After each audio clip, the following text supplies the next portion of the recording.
सुंदरी ये नाम सुनते ही उसके तन बदन में जैसे आग सी लगने लगी। अब उसे इस नाम से नफरत सी हो गई, क्योंकि उसका ये नाम अब उसके चेहरे डाले हुए तेजाब की याद दिलाने लगा। जब भी वो आईने में अपना चेहरा देखती तो उसको वो दर्द याद आ जाता था, जो कि उस दिन हुआ जब उस लड़के ने उसके ऊपर तेजाब डाला था। आज सुंदरी का एक न्यूज चैनल में इंटरव्यू था। आज सभी की नज़र सुंदरी के इंटरव्यू वाले प्रोग्राम को देखने में ही थी। जैसे ही घड़ी में शाम के 5 बजे वैसे ही सुंदरी का इंटरव्यू दिखाया जाने लगा। सुंदरी का इंटरव्यू जो ले रही थी वो भी बहुत मशहूर एंकर शालिनी आहूजा थी।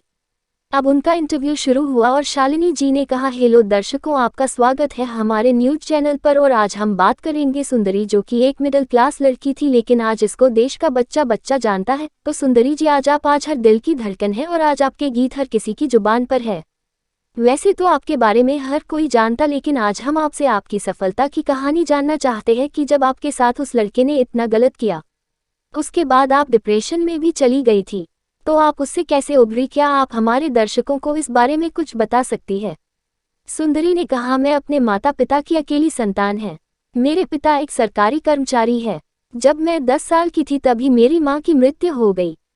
तब हमारे रिश्तेदारों ने पिताजी को फिर से शादी करने को कहा, लेकिन तब मेरे पिता ने दूसरी शादी नहीं की। उन्होंने कहा कि अगर मैंने दूसरी शादी कर ली तो सौतेली माँ मेरी बेटी के साथ कैसा व्यवहार करेगी, इसका कुछ अंदाजा नहीं। अगर उसने मेरी बेटी के साथ सौतेला व्यवहार किया तो मैं सहन नहीं कर सकूंगा, इसीलिए मैं दूसरी शादी नहीं करूंगा। फिर उन्होंने ही मेरा पालन पोषण किया। वो सुबह काम पर जाने से पहले मुझे तैयार करके स्कूल छोड़ जाते थे।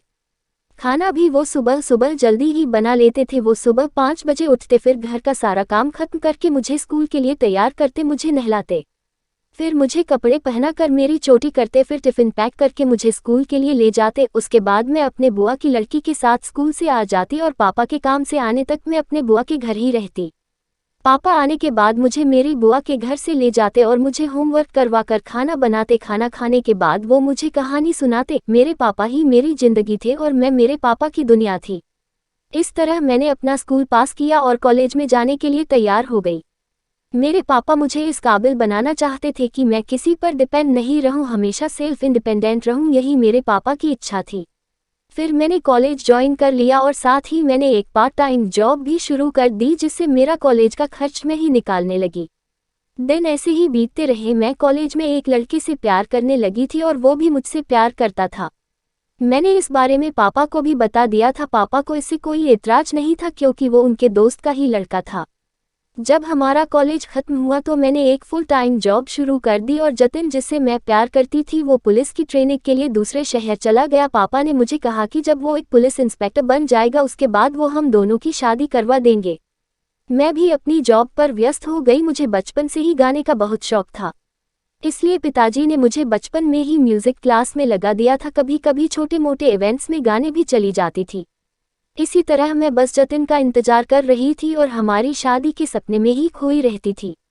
लेकिन किस्मत को कुछ और ही मंजूर था। एक दिन एक लड़का जिसका नाम शिवा था मेरे सामने आया और मुझे एक फूल देकर कहा, मैं तुमसे प्यार करता हूँ, मुझसे शादी करोगी? मैंने उसको मना कर दिया। मुझे लगा कि अब वो मुझे परेशान नहीं करेगा, लेकिन अब वो रोज मुझे परेशान करने लगा। रोज वो एक गुलाब लेकर आता, वो मेरे ऑफिस के बाहर ही बैठा रहता और मेरा इंतजार करता। मैंने उसको ये भी बता दिया कि मैं किसी और से प्यार करती हूँ, लेकिन उसने कहा, मुझे इससे क्या, मैं तो तुमसे शादी करना चाहता हूँ और शादी करके ही रहूँगा।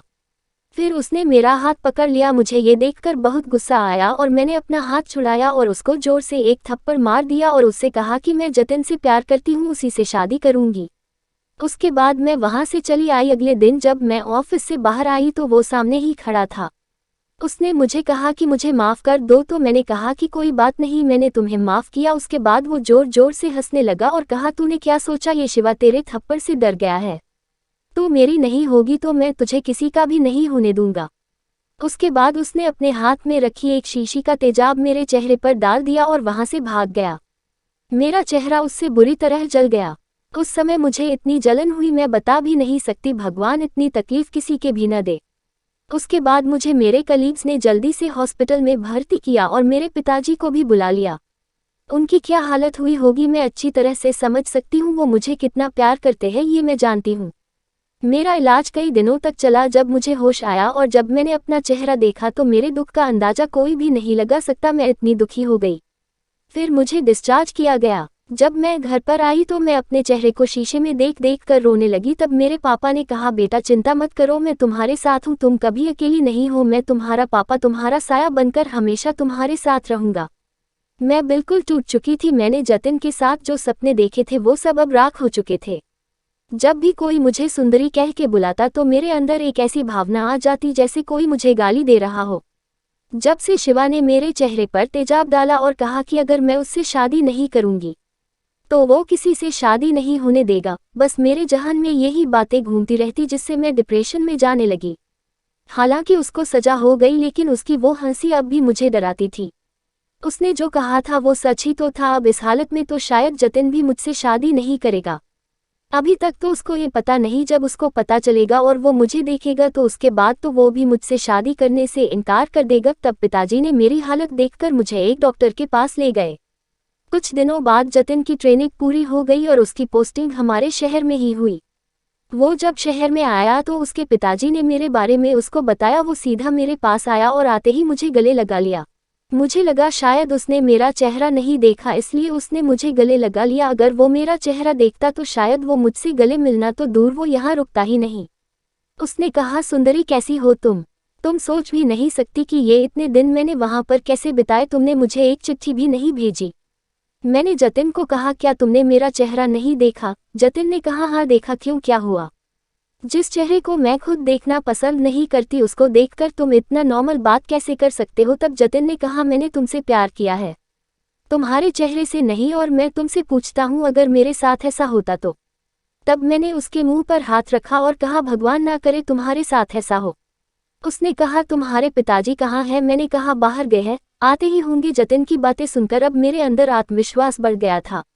जतिन ने कहा, हमारी शादी के लिए मैंने बस मेरी ट्रेनिंग का इंतजार करने को कहा था। अब पिताजी से कहकर जल्दी से किसी पंडित को बुलवाकर हमारी शादी की तारीख निकलवा लेना।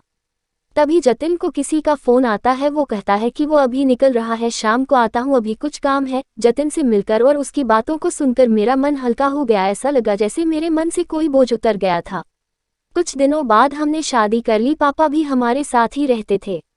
मैंने कॉलेज के समय में ही जतिन को कहा था कि मैं शादी एक ही शर्त पर करूंगी, पापा भी हमारे साथ ही रहेंगे। उसको ये बात याद थी, वो मेरी हर छोटी से छोटी बात का ध्यान रखता था।